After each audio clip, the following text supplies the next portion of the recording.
In the last video, I talked about how to teach your dog to stay next to you and what to do when they pull. Today, I want to look at a couple of reasons why they pull and what we can do to get them to stop.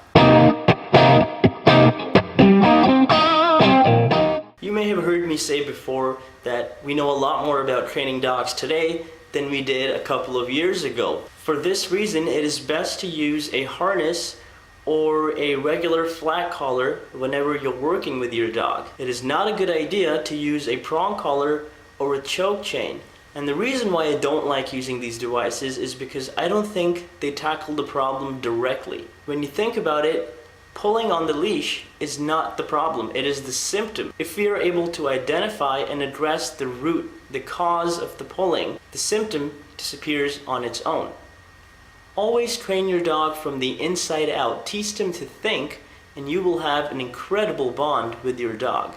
And I'm not necessarily saying that people that use prong collars know nothing about dogs. What I am saying is that there is another way out there to do it, and it works, and that's what this video is about.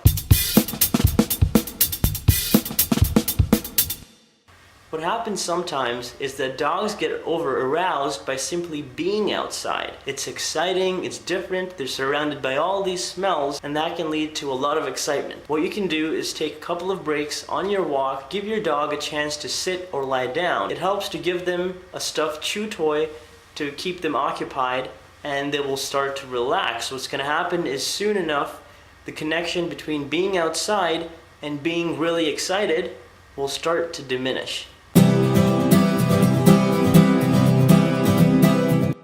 Excitement is often triggered in dogs when they see a leash because they know that it means it's time to go for a walk. Don't let the leash be that special thing they see only when they're going for a walk. You can clip it on and off several times throughout the day, even when you're not going anywhere, so they realize that putting a leash on doesn't really mean anything.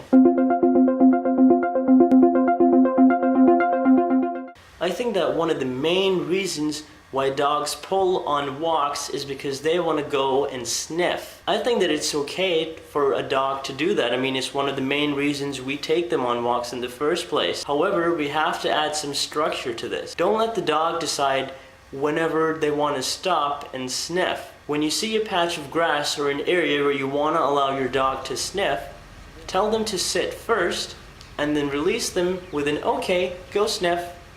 Give them a few seconds. You can follow them around on a loose leash. When you're ready to move on, simply tell them, let's go, and start walking. It is important that once you've said let's go, you actually start walking. Otherwise, the words let's go aren't really going to mean anything. If your dog pulls only at certain times, practice in those specific situations. For instance, if your dog likes to bolt out the front door, do it over and over and over until it gets boring. Attach a leash to your dog as though you're going for a walk. But instead, after you get outside, turn around and go back in.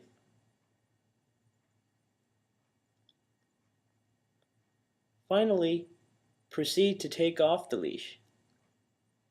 Repeat this process several times in a row. You and your dog will both become bored of this exercise. The consequence is that he or she will no longer charge off with the anticipation of going on a walk. Once your dog leaves the house calmly, do they actually get to go somewhere. Now the walk has become a reward for being calm, rather than a reward for unruly behavior. So as you are trying any of these things, remember that your consistency will have a huge payoff. And once you teach your dog to be calm, they're going to want to be nowhere else but right next to you.